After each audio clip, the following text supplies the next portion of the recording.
সকলোকে ভোগালী বিহুৰ হিয়াভৰা ওলগ জনাইছোঁ। ভোগালী মানেই হ'ল ভোগৰ বিহু। তাকে আমি ভোগালী মেলা চাবলৈ নগাঁও টাউনলৈ বুলি আহিছোঁ। আহকচোন আপোনালোকেও উপভোগ কৰক ভোগালী মেলাৰ দৃশ্য। সেয়া আহি আমি পালোহি। এইখনেই হৈছে মেইন গেটখন।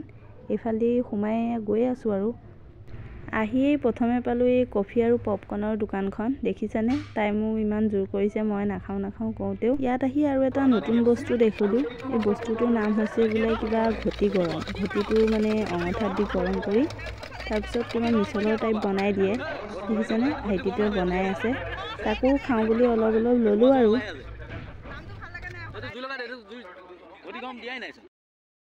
খাই বেয়া লগা নাই বাৰু, ভালেই লাগিছে।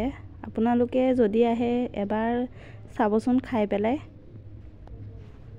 খাইকৈ হ'ল তাৰপিছত ইফালে চাবলৈ আহোঁতে দেখিলোঁ এই ফুলৰ দোকানখন। ইমান যে ধুনীয়া ফুল আছিলে, কিন্তু লোৱা নাই আৰু ঘৰত ফুল আছেই।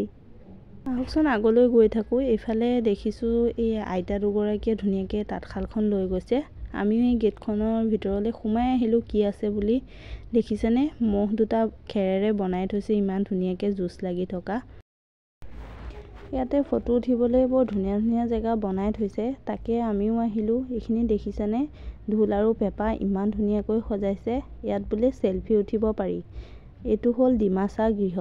ইয়াতে কাৰ্বি গৃহ, ডিমাচা গৃহ, তিৱা, আমাৰ অসমীয়া মানে বিভিন্ন জনগোষ্ঠীৰ ঘৰবিলাক খেৰেৰে বনাই ধুনীয়াকৈ আৰ্হিবিলাক দেখুওৱা হৈছে। মাঘৰ বিহুৰ লগত পৰম্পৰা থকা সকলো ধৰণৰ বস্তুৰ আৰ্হিয়ে ইয়াত খেৰেৰে ধুনীয়াকৈ উপস্থাপন কৰা হৈছে। দৃশ্যবিলাক চাই বৰ ভালেই লাগিছে বাৰু। এইটো হ'ল তিৱা গৃহ। ইফালে আছে মিচিং গৃহ, কাৰ্বি গৃহ, এনেকৈ বিভিন্ন জনগোষ্ঠীৰ গৃহবিলাক দেখুওৱা হৈছে।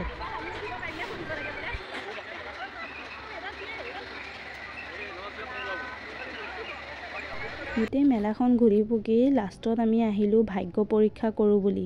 তাকে আহকচোন আমাৰ ভাগ্যত কিনো আছে চাওঁ। এবাৰ প্ৰথমে এটা লগাই লোৱা না।